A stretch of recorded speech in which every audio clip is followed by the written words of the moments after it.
الله العزيز الحكيم أشهد أن لا إله إلا الله وحده لا شريك له وأشهد أن محمدا عبده ورسوله شهادة تنجينا من عذاب أليم وتدخلنا جنة النعيم.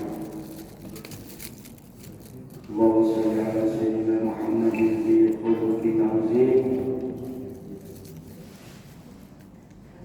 وعلى آله وأصحابه وذريته وأتباعه إلى يوم الدين. أما بعد،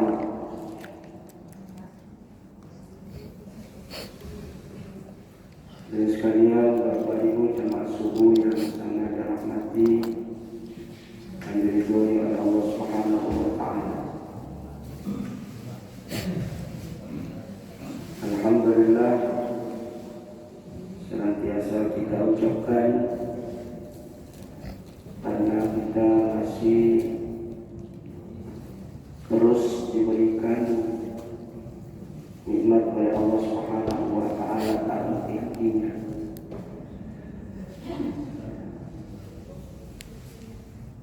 Terutama nikmat dimudahkannya kita untuk selalu berhubungan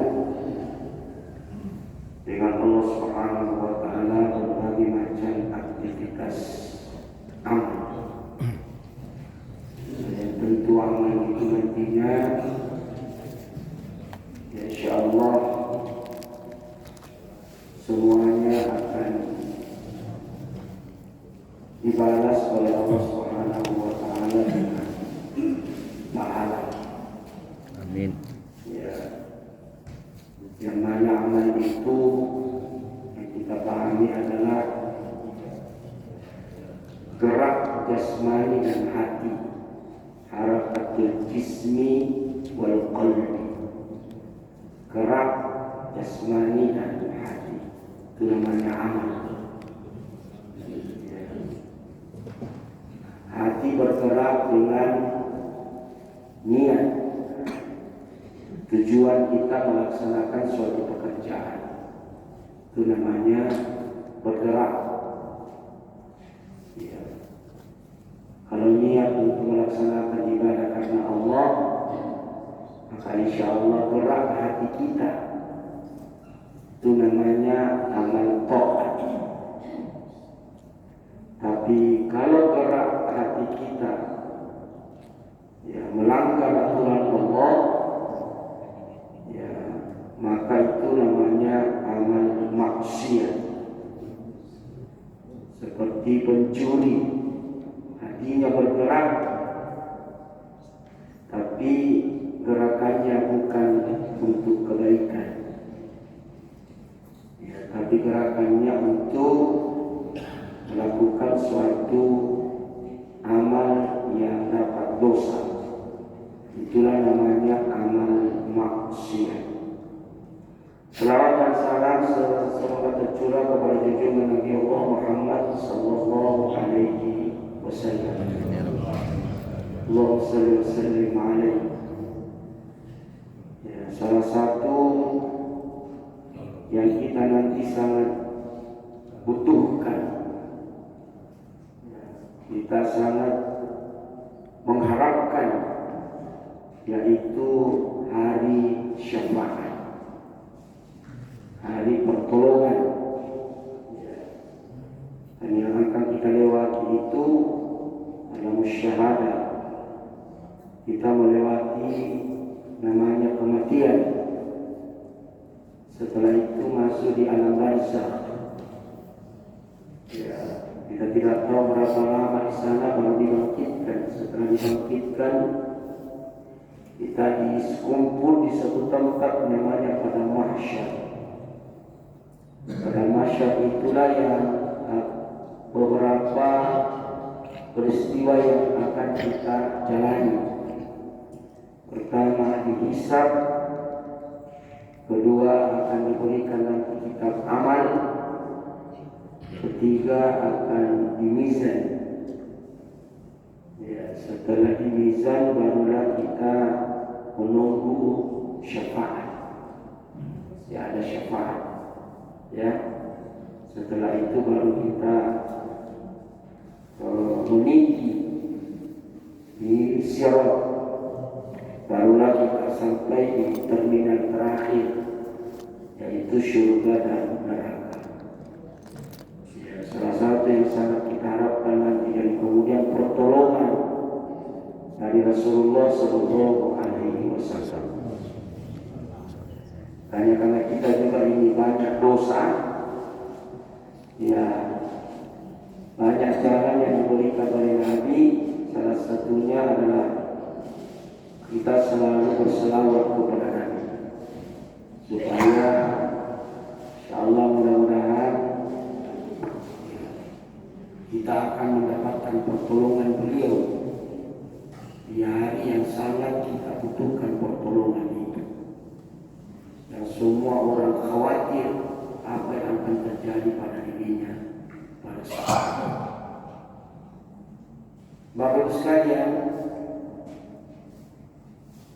salah satu yang akan menghalangi kita untuk bertemu dengan Allah, ya, baik itu bertemu secara basariah, ya, dengan mata batin dan batin hakikat, maupun nanti bertemu secara langsung. Tapi itu nanti terjadi, yaitu terjadi perbedaan pendapat, ya, dan nanti di hari kemudian ya, kita akan memandang wajah Tuhan secara langsung. Wujuhu yawma nadhirah, wajah mereka itu berseri-seri, ila rabbiha nazirah, karena ketika dia memandang Tuhannya secara langsung. Dan yang akan menghalangi kita itu adalah dosa dan maksiat. Itu yang akan menghalangi kita, yaitu dosa dan maksiat. Ya, karena Allah itu fa innallaha nur, Allah itu maha cahaya. Wa nurullahi la yahdi li'asyi, cahaya Allah tidak akan menerangi bagi orang-orang yang banyak maksiat.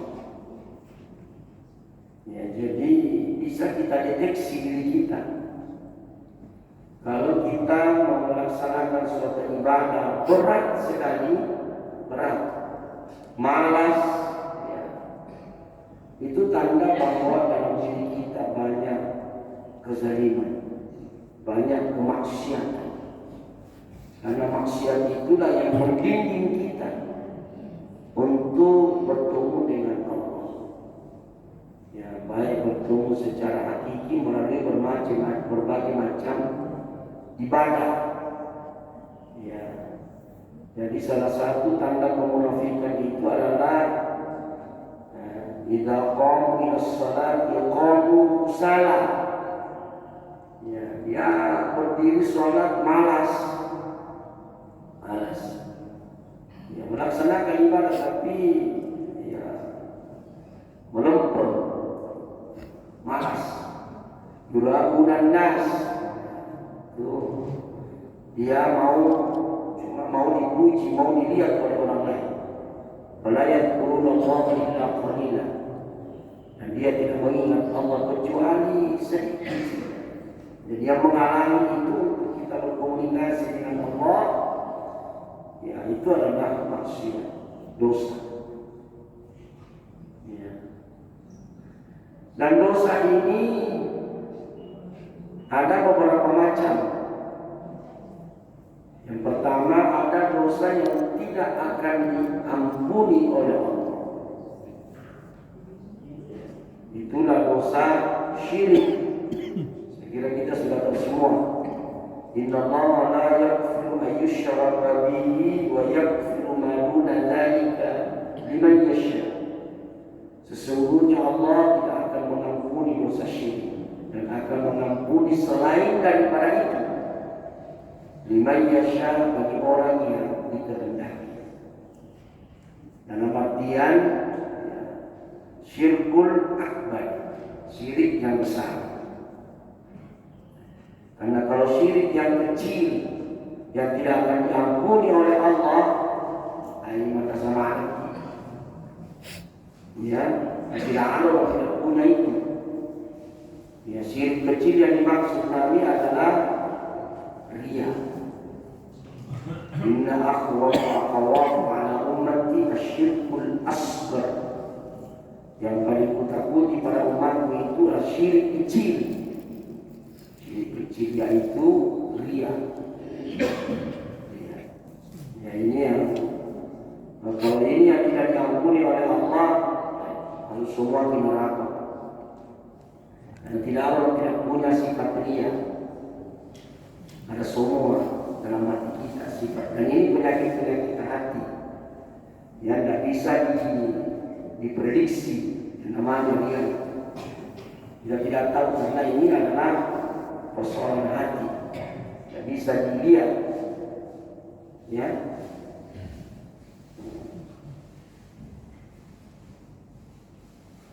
Ada juga nama syirik pertengahan.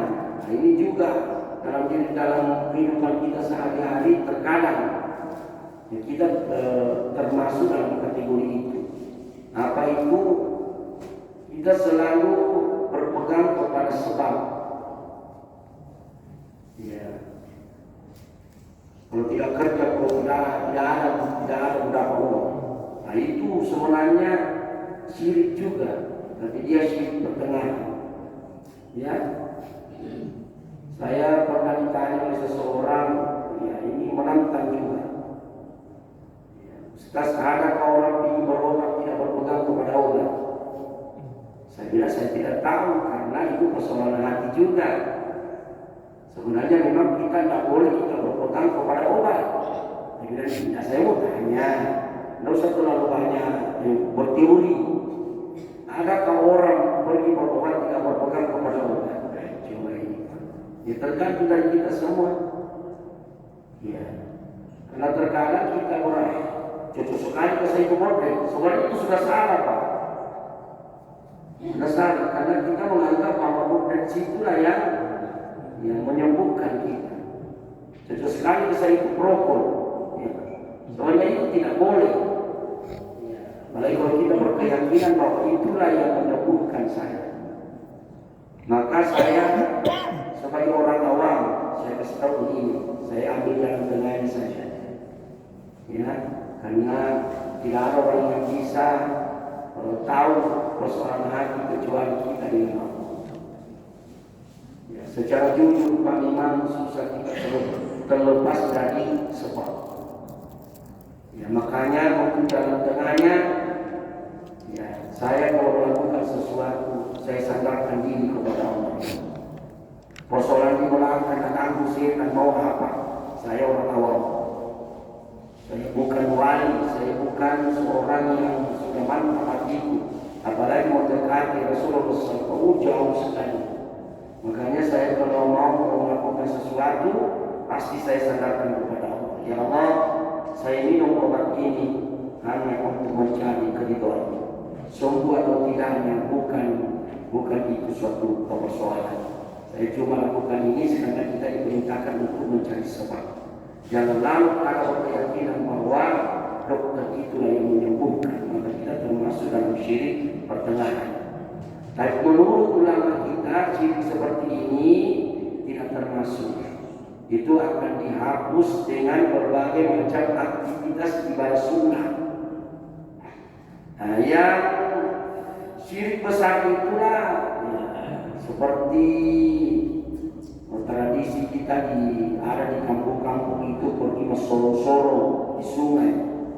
Nah, ini syirik besar ini. Yang mau yakini bahwa kalau kita mau menyerahkan suatu persembahan itu akan memberikan manfaat kepada keluarga atau diri kita. Ini tidak boleh. Ya, seperti potong-potong kambing di gunung atau di pohon.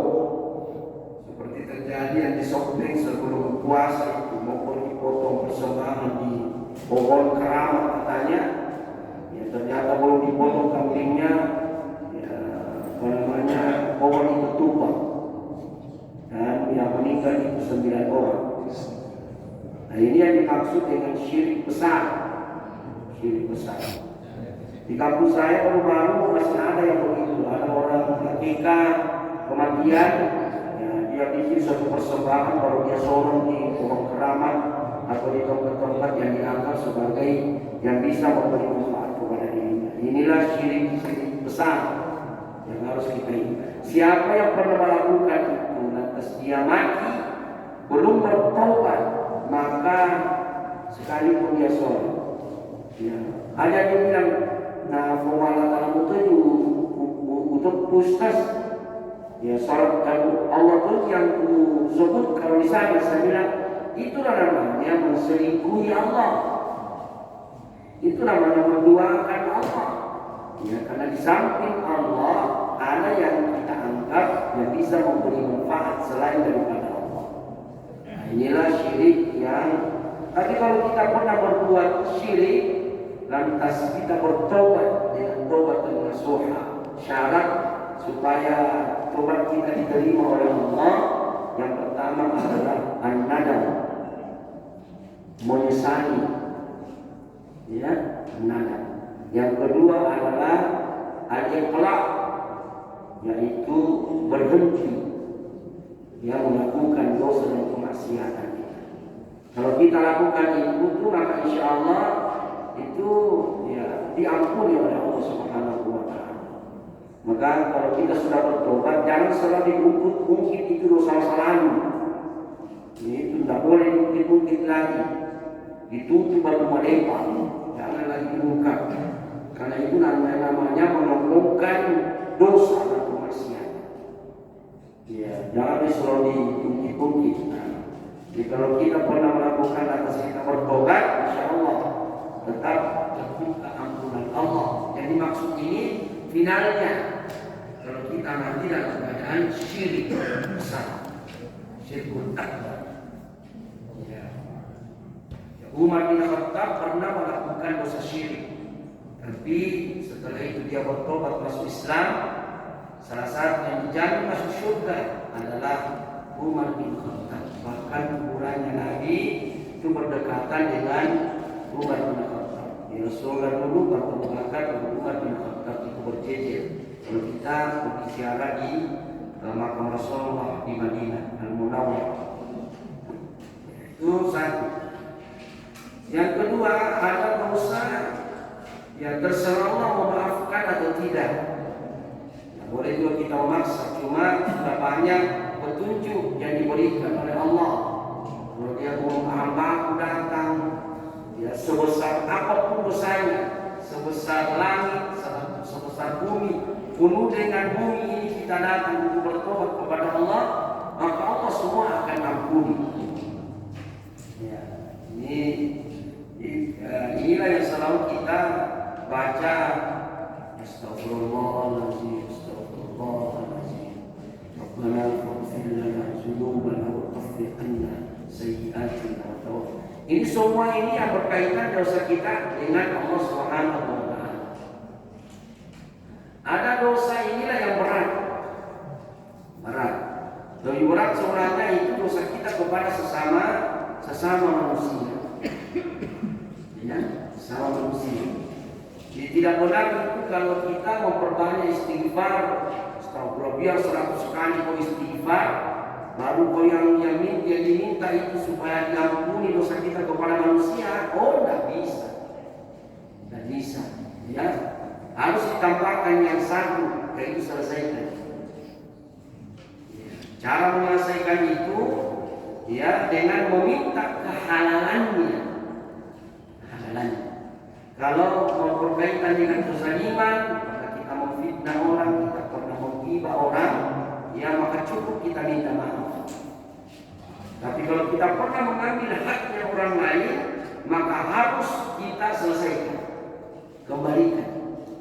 Wa jazaa'u sayyi'atin sayyi'atun misluha. Balasan satu kejahatan harus setimpal dengan kejahatan yang sama. Ya, kejahatan yang sama. Ya, faman afa wa aslaha. Nanti paling di atas itu adalah siapa yang memaafkan. Ya, hadis Nabi SAW, beliau bersabda dari Abi Hurairah radhiyallahu anhu, ya, diriwayatkan oleh Ahmad dan Imam Bukhari. Imam Bukhari, Rasulullah SAW pernah bersabda, "Man kanat 'indahu mazlam li akhi." Barang siapa yang pada dirinya terdapat kezaliman li akhihi, kepada saudaranya, baik yang ada hubungan keluarga, kekerabatan, ya ada hubungan atau tidak ada hubungan, yang penting kita ada kezaliman kepada saudaranya, pada manusia. Au min syai'in, atau sesuatu yang lain. Ya, kita pernah berhutang kepada orang, lantas kita tidak bayar, ini adalah harus diselesaikan. Ya, kita pernah ambil haknya orang lain, harus diselesaikan. Fayatahallal, maka hendaklah mereka meminta kehalalannya. Minta kehalalannya. Ini sebenarnya tadi itu namanya halal bihalal. Ternyata bukan cuma sekedar tradisi, Pak. Memang ada dalilnya. Ini dalilnya. Dan hadisnya ini sangat sahih, diriwayatkan oleh Bukhari dan Ahmad bin Hanbal. Jadi fayatahallalu minhul yawm, hendaklah mereka meminta kehalalannya. Ya, al yawma qabla, pada hari ini, di dunia maksudnya.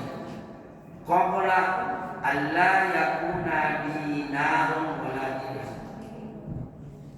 Di hari yang tidak berguna lagi, tidak bermanfaat lagi, ya apa namanya, dinar dan dirham, emas dan logam, tidak berguna lagi. Kalau di dunia ini masih bisa kita selesaikan dengan dinar dan dirham. Ya. Kalau kita pernah ambil barangnya orang, masih kembali, bisa diselesaikan dengan uang. Ya. Tapi di hari kemudian tidak berguna lagi, bukan lagi dirham dan dinar dan dirham yang berlaku. Ya, ingkar lahu amal soleh. Ya. Kalau dia mempunyai amal soleh, di hari itu segera kita sudah semua. Akhadha minhu bi qadri mazlamatihi, maka akan diambil, dibayar itu dengan amal soleh. Ya, tentu dengan takaran atau kadar yang kezalimannya tadi. Ya, seperti aku baca ini hadis, seandainya ada rinciannya bahwa kalau digosip orang bisa dibayar dengan sunat 2 rakaat.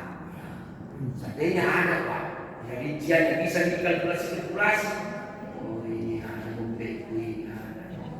Masalahnya tidak ada, yang tahu cuma Allah. Jadi kita tidak tahu kadar berapa kadarnya, berapa, tidak ada rinciannya dari Nabi. Ya cuma akan dibayar sesuai dengan kadarnya. Hanya dari kemudian itu ya pahala yang berlaku, bukan lagi uang. Kalau ada yang diponis masuk surga, tiba-tiba ada orang yang berteriak di belakang, "Ya Allah, saya orang kalau dia masuk surga, saya meminta keadilan." Nah, kenapa? Saya pernah dikasih begini, dizolimi, saya difitnah di kompleks, bukan saya lakukan, tapi dia cerita kemana-mana. Saya minta keadilan. Ya, maka akan dibayar lagi. Ya, dibayar pahala dengan pahala. Masih mending kalau masih ada amal soleh, kalau tidak ada amal solehnya. Makanya ini saya sampaikan bahwa berbanyak, Pak, amalan sunnah. Ya, yang susah itu kalau kita pernah ambil haknya orang lain banyak. Susah banget kalau untuk bangkrut orang kenapa?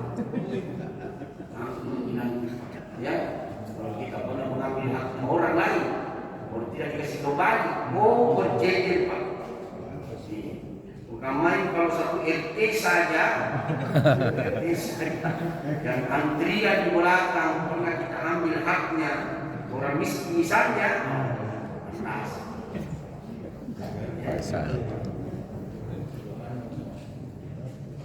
wa illam takun halahu hasanat, kalau sudah tidak ada kebaikannya, akhadha min sayyi'ah, maka diambillah kejelekan orang yang datang itu melapor, diambil kejelekannya, ya, min sayyi'ati sahibihi, ya, diambil kejelekan sahabatnya itu, fahumila alaihi, maka dia akan menanggungnya, dia akan memikulnya dosanya orang yang datang melakukan itu kalau sudah habis itu kebaikannya. Bukan main kalau sekira ada di hadis yang lain itu yang dimaksud dengan orang muflis, ya, datang membawa surat yang cuma dipakai membayar. Ya, kalau kita tomi pak bombekan ini tona pacacang ini tona, ya, hasad dengki ini hati pembenci, ya, pak bombekan, ya, kurang tomi amal ibadah, kurang tomi amal sunnah, apa dipakai membayar? Dipakai membayar. Ya, kalau masih ada, alhamdulillah. Tadi kalau ada melapor ya, mulai buat dan bisa lagi. Maka minimalkan itu Pak, dosa kita kepada sesama manusia. Tapi kalau ada yang tersisa itu nanti pasti juga ada yang tersisa. Iya, ada yang tersisa insya Allah. Makanya dibayar. Ya, sholat jangan lalu tinggal sholat sunat sebelum subuh supaya dipakai membayar. Nabi bukan main sholat sunat sebelum subuh memuni langit dan bumi, amin di sebuah rakaatnya. Jangan konti semua karena yang itu di belakang semuanya.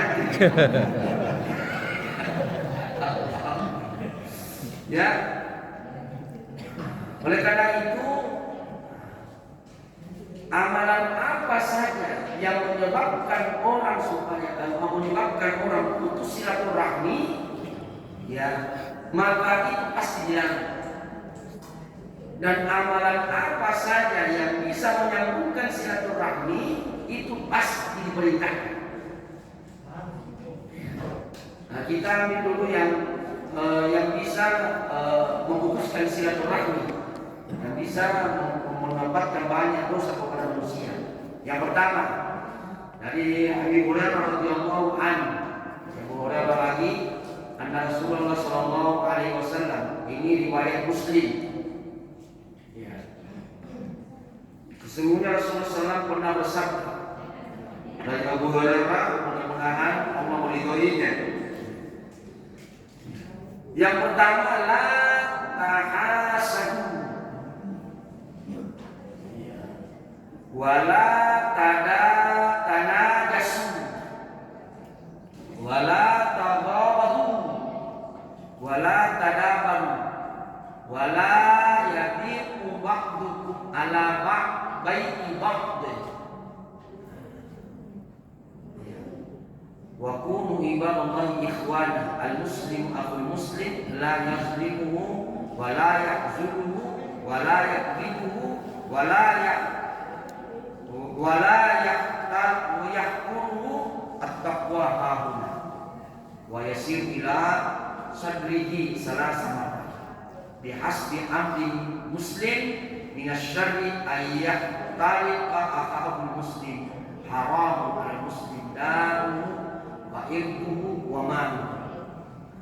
Yang ini dihindari Pak. Pertama, la ta'asadu, jangan kalian iri dan dengki. Iri dan dengki itu, ya, tidak senang melihat orang baik. Itu namanya iri dengki. Yang sering disampaikan oleh penceramah, ya, senang melihat orang susah, susah melihat orang senang. Itu iri dan dengki. Ya. Orang yang iri dan dengki selalu berprasangka, ya, buruk kepada Allah. Sebenarnya kalau kita iri dan dengki kepada orang, Pak, hakikatnya kita ini berprasangka buruk kepada Allah. Yang kan itu, Pak. Ya, kita kita iri dan dengki kepada orang yang mempunyai banyak kekayaan, berarti kita ini berburu sangka kepada Allah. Ya, karena orang yang iri dan dengki itu tidak melihat orang senang, dan dia dalam hatinya itu menginginkan supaya kebaikan orang itu pindah kepada dirinya. Ya. Orang diberikan rezeki yang banyak, dia menginginkan bagaimana kekayaan itu pindah kepada dirinya. Berarti kita yang berusaha kepada Allah. Kenapa? Karena ya seakan-akan kita mengatakan itu kekayaannya itu salah alamat. Semestinya saya yang diberikan. Ini berusaha kepada Allah. Ya. Makanya ya sering disampaikan kepada sekalian supaya menghindari iri dan dengki itu, ya di orang Bugis bilang siriati, tidak pernah tenang. Dari kata saya tahu rezekiku takkan diambil orang, maka hatiku menjadi tenang.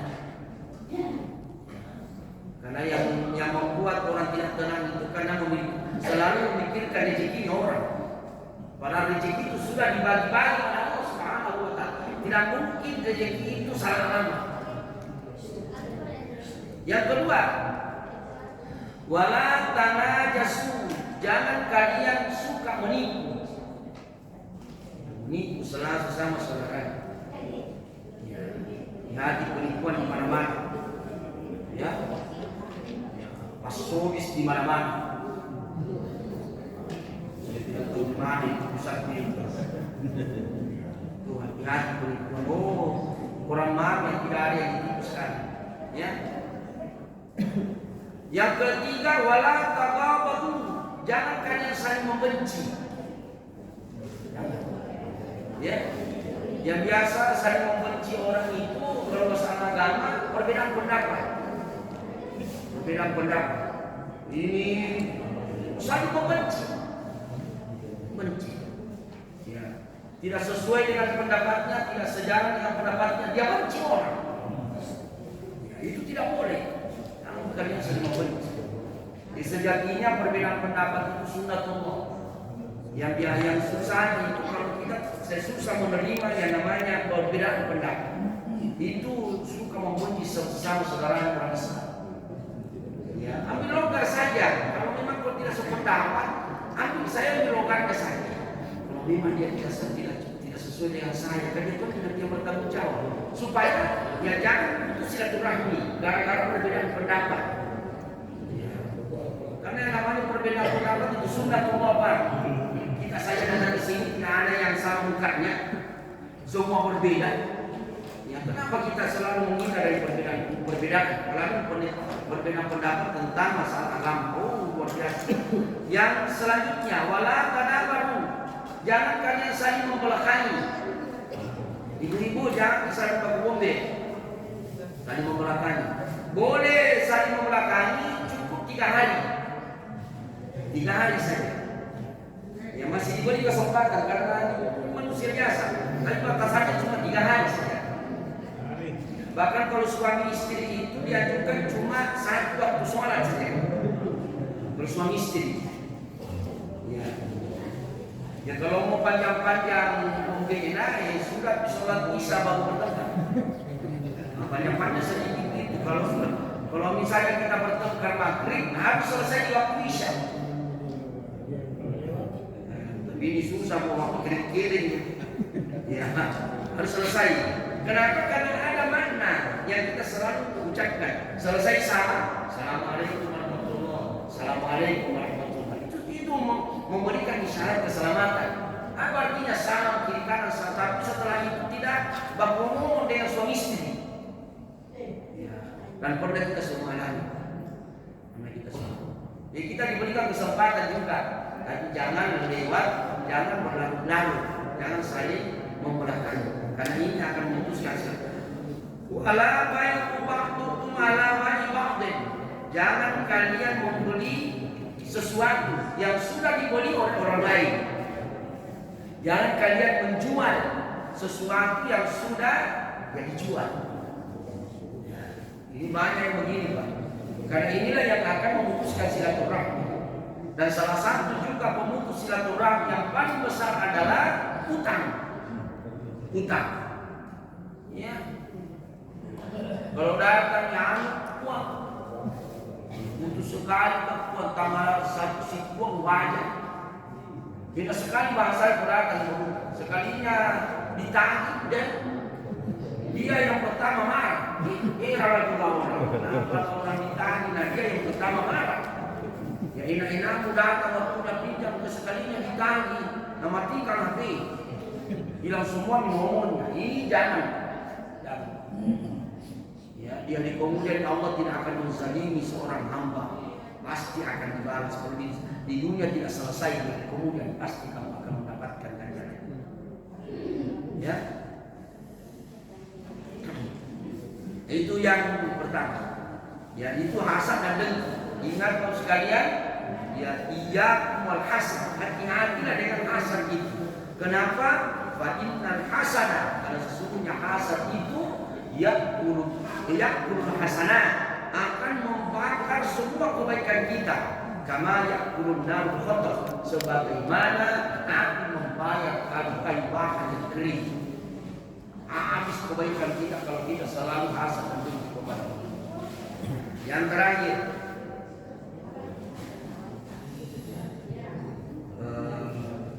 yang akan bisa menyambung silaturahmi. Nah, ada 3 induk daripada sifat tercela. Induk dari sifat tercela itu ada 3. Yang pertama adalah takabur. Itu digambarkan langsung Rasulullah. Takabur itu ya diberikan langsung oleh Rasulullah itu yaitu iblis. Ya, iblis. Yang kedua hirson, yaitu orang yang ambisi yang berlebihan. Siapa itu? Nabi Adam. Dan yang ketiga sumber daripada sifat yang tercela yaitu hasad. Ya, yaitu diberikan langsung oleh anaknya Nabi Adam, yaitu Qabil dan Habil. Ya, Qabil bersaudara kembar dengan Iklimah, kemudian Habil bersaudara kembar dengan Labuda. Ya, karena boleh orang namanya kawin saudara kembar waktu itu maka harus kawin silang. Ya, kembarnya Qabil harus ya Labuda, tapi karena Iklimah itu lebih cantik maka terjadilah kecemburuan. Ya, tidak mau kawin dengan saudara kembarnya Habil.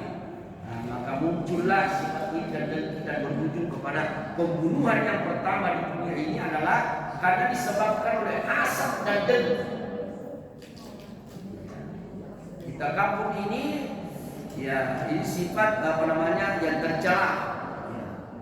Ya, nanti ditanya apa takabur, ada kaitannya dengan penampilan saya yang suka berpenampilan baik, suka pakai baju baru, suka pakai yang mahal-mahal. Apa kata tidak apa-apa? Itu apakah kita dianjurkan untuk memperlihatkan kenikmatan Allah? Yang dilarang itu kalau kita tidak mau menerima kebenaran, itu namanya takabur. Ya, itu dosa besar. Kemudian yang kedua memandang enteng orang lain. Ya, boleh silakan. Ya, pakai mobil yang mewah, tapi jangan kalau kita berdekatan dengan mobil Avanza kita bilang murah itu dulu saya paling mahal. Ini namanya sudah takabur, Pak. Memang saya menyampaikan tidak ada kaitannya penampilan dengan takabur, tapi kalau saya dekat-dekat. Kalau Al-Quran walakan sifil ardi maraha, jangan kalian jalan di atas bumi Allah dalam keadaan sombong. Berarti kalau bisa dilihat itu cara jalannya saja orang itu bisa dilihat ini orang sombong ini. Cara jalannya saja. Ya, memang penampilan bukan memberikan tanda bahwa dia orang sombong, tapi kalau saya lihat itu dekat-dekat itu. Ya. Jadi bukan kesombongan kalau kita berpenampilan baik, tapi jangan pernah memandang enteng orang lain. Makanya orang dulu ada falsafahnya luar biasa. Terakhir, ya orang dulu kalau pergi sholat berjamaah di masjid, terutama yang perempuan, semua pasti dipakai baju putih-putih, hidungnya semua putih. Ya, kenapa tidak ada muncul namanya ini dan dengki, Pak? Tidak ada. Ya, biar bagaimana bagusnya sahabat putih. Sekarang kudungnya perempuan itu berwarna jarang kuliah pakai kudung putih. Nah, maka muncullah biasa kecemburuan, biasa muncullah iri dan dengki. Mulai ini kudung jadi sebelah saya yang paling mahal kudung polisi, ya kudung yang mahal dan sebagainya. Nah, muncullah kecemburuan itu falsafahnya. Makanya betul dibilang Nabi bukan tidak ada kaitannya penampilan, tapi saya kira kalau orang selalu berpenampilan yang baik, yang penting jangan memandang ente orang lain. Ya, inilah supaya terjadi silaturahmi. Ya, Nabi menyampaikan, ya ayuhan nas, ketika Rasulullah pertama sampai di Madinah, yang pertama disampaikan itu yaitu bagaimana menghubungkan silaturahmi. Yang pertama, afsus salam, sebarkan salam. Ya. Yang kedua, wa'at'imut ta'am, ya, yaitu memberikan selalu memberi makan, memberikan makan, karena itu akan menyambung silaturahmi. Yang ketiga, wasalul arham, sambunglah silaturahmi. Ya, yang keempat, wasallu bil laili wan nas niyam. Ya, bangunlah di sepertiga malam, sepertiga malam, seperdua malam, atau di tengah malam untuk salat tahajud. Maka insya Allah ya dukhul jannah bisalam, kamu akan masuk surga dengan selamat. Dan kebanyakan yang disebut di sini adalah hubungan kepada sesama manusia. Satu saja yang disebutkan hubungan kepada Allah, yaitu wasallu bil laili wan nas niyam. Yang tiga ini, afsus salam, hubungan kepada manusia, wa aqimut ta'am, hubungan kepada sesama manusia, wasalul arham, hubungan sesama manusia. Satu saja. Makanya yang paling penting ini sebenarnya ibarat kita yang sudah cukup. Yang biasa banyak kesalahan kita, dosa kita, adalah dosa kepada sesama manusia. Mudah-mudahan sekalian kita menahan diri kita, baik kita bersihkan dosa kita kepada Allah maupun dosa kita kepada sesama manusia. Supaya nanti insya Allah kita meninggalkan dunia ini hatta yalqallah, sampai kita bertemu dengan Allah. Wa ma alaihi khati'ah, sudah tidak ada dosa dan kezaliman yang ada pada diri. Kalau ada paling ya tidak sedikit mandi, ya supaya sedikit nanti pembayaran nanti dari kemudian. Wallahu a'lam bishawab. Assalamualaikum warahmatullahi wabarakatuh. Waalaikumsalam warahmatullahi wabarakatuh.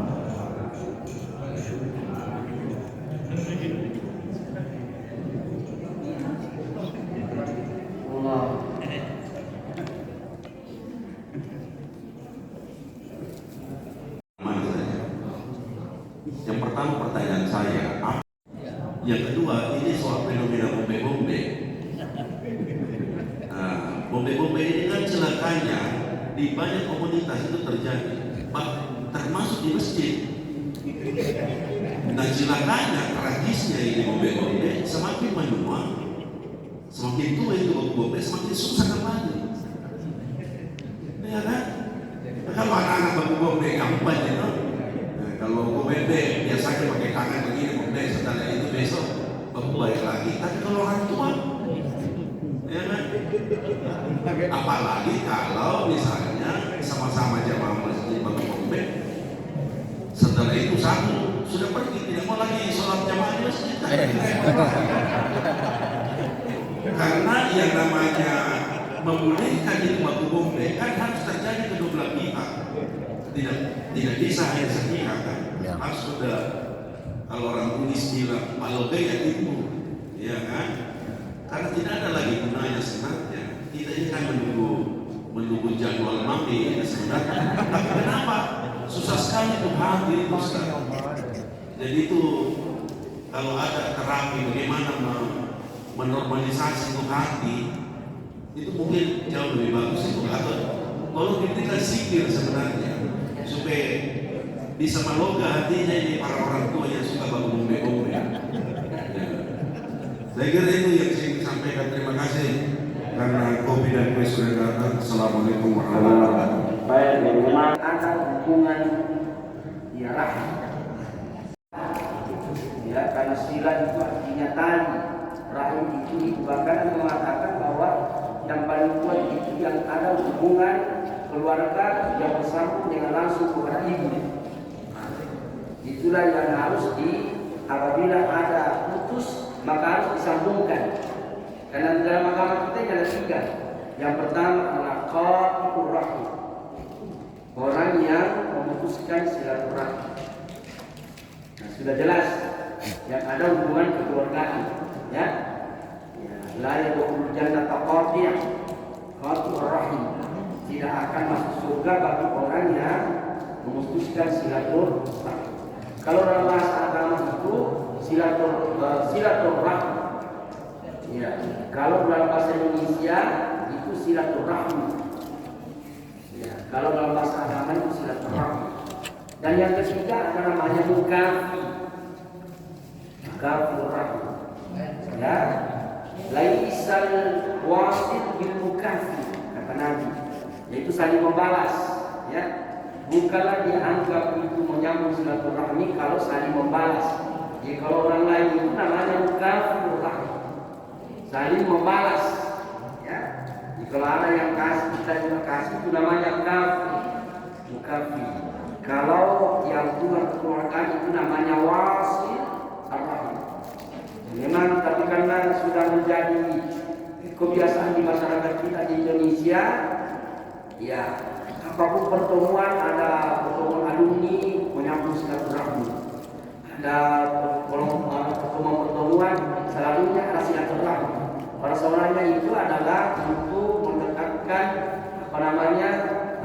persaudaraan sesama orang Islam. Karena yang namanya silaturahmi itu menyambung yang putus, yang ada hubungan rahmi.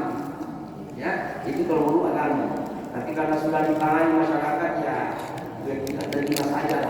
Ya sama kalau ada bahasa agama, sahur, namanya imsak. Imsak sesungguhnya itu menahan. Cuma di Indonesia ini kalau bilang menahan imsak bisa makan. Soalnya kalau dalam bahasa agama itu imsak itu tidak boleh dimakan minum. Imsak itu sudah boleh. Saya sudah menahan. Tapi karena di masyarakat kita sudah paham juga yang dimaksud dengan imsak itu, ya masih bisa makan dan minum apapun itu akan. Itulah yang dipahami oleh masyarakat. Sama dengan ini. Jadi silaturahmi yang paling susah itu bukan kalau ada putus kekeluargaan di antara kita. Ini yang harus disambungkan. Karena ada hubungan rahim. Ya, lebih sulit untuk mendamaikan saudara yang ada hubungan kekeluargaan dibandingkan kalau orang lain. Itulah makanya besar sekali pahalanya kalau kita bisa menyambungkan saudara yang berbonde atau om dengan kemenakan dengan om, apalagi orang tua dengan anak. Itu bahasa ini tapi kan sudah dipahami masyarakat kami itu mau mendekatkan kekerabatan, maka ya terima menurut saya. Nah itulah tadi ya tergantung ego kita masing-masing, makanya ya kita hilangkanlah sifat yang seperti itu, ya kita benahi sedikit. Makanya saya menghilangkan itu tadi. Yang pertama adalah memberi salam. Jadi kalau ketemu di Bombay, ibu, pak, beri salam, assalamualaikum. Ya, yang kedua berjabat tangan. Berjabat tangan itu akan menghilangkan itu. Ya, makanya kalau sholat orang dekat-dekat dengan orang yang Bombay. Oh, gitu ya. Ya, jadi kalau dia menghindar terlambat baru kita lihat dia gimana dia duduk di sini dulu. Nah, supaya assalamualaikum langsung kami tangannya. Mau kemana? Hilangkan ego pak. Apa sih kita mau sombongkan itu di dunia ini? Tidak ada lagi. Apalagi kalau sudah tua lagi. Ya, apalagi makanya. Jangan kita saling kalau anak berbeda pendapat itu wajar. Tapi tadi janganlah berbeda pendapat itu memutuskan yang namanya hubungan yang kekeluargaan, hubungan kekerabatan namanya. Ya, jadi itu pak. Saya kira itulah setan yang selalu membuat kita bagaimana supaya manusia ini saling bicara cari berahi.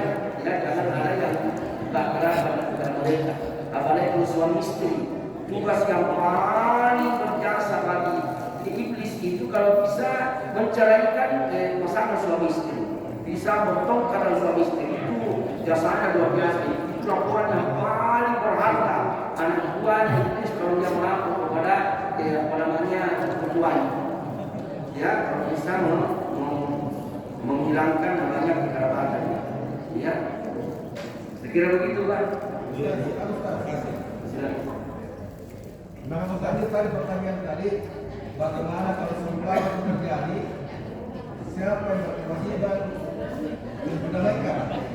Ya, Hadir masjid. memang tadi lagi antara keduanya. Jadi kan misalnya ada orang ya yang bisa mengendalikan, yang bisa mengendalikan, ya.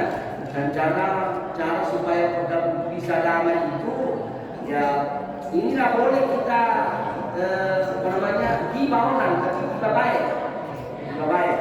Jadi kalau kita bertemu dengan orang itu,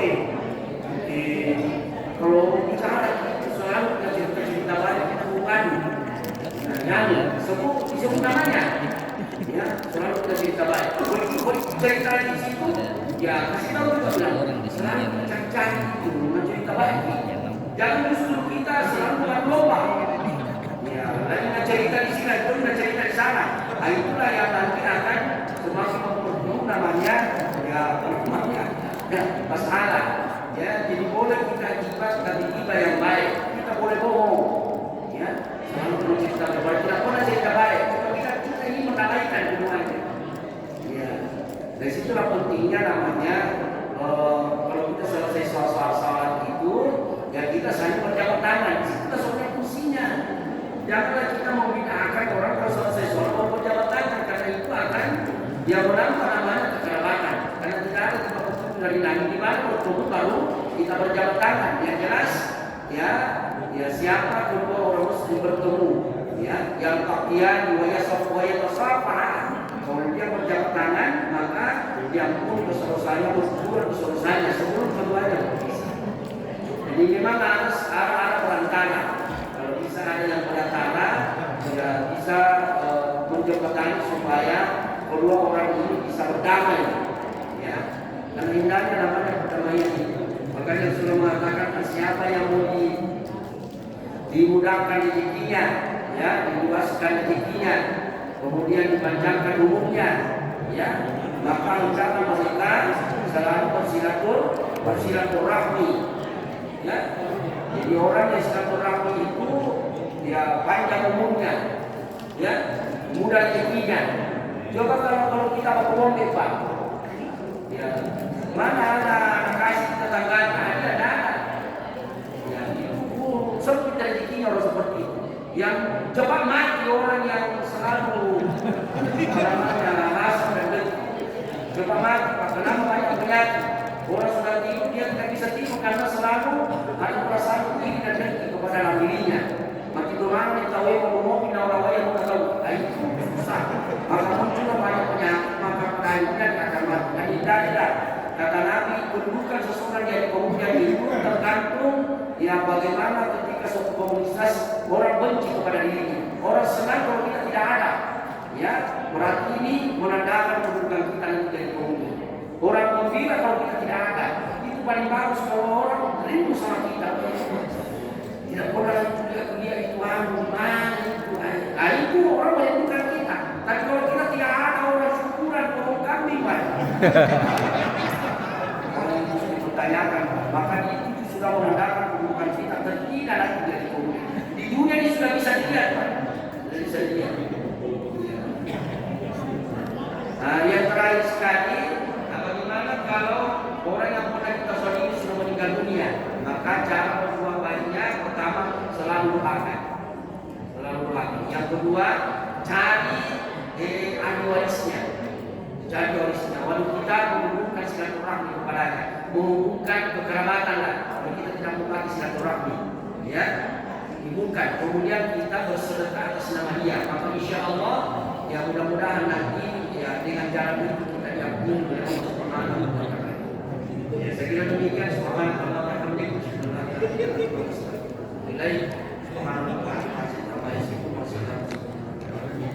Al-Fatihah. Alhamdulillah.